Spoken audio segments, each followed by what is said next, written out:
కాబట్టి ఈయన 30 సంవత్సరాల ఇండస్ట్రీ, 40 సంవత్సరాల ఇండస్ట్రీ, సీనియర్ నాయకుడు అని చెప్పాడు.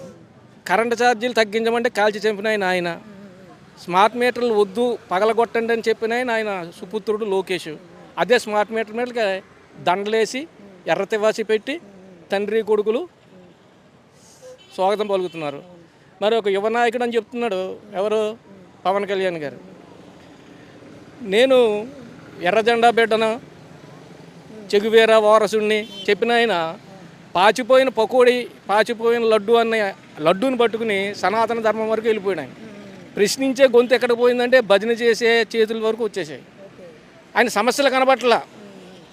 ఆయన కనపడిన దాంట్లో సనాతన ధర్మం. సనాతన ధర్మం అంటే పని సనాతన ధర్మం. సనాతన ధర్మం అంటే ఏంటి? అంటే మళ్ళీ మహిళల్ని అనగదొక్కడమా, దళితులను అనగదొక్కడమా, ప్రశ్నించే వాళ్ళని అనగదొక్కడమా ఏంటి? మరి ఈయన ప్రశ్నించే గొంతుకు ఆయన నియోజకవర్గంలో ఒక అమ్మాయి మీద అత్యాచారం జరిగితే ఇప్పటి వరకు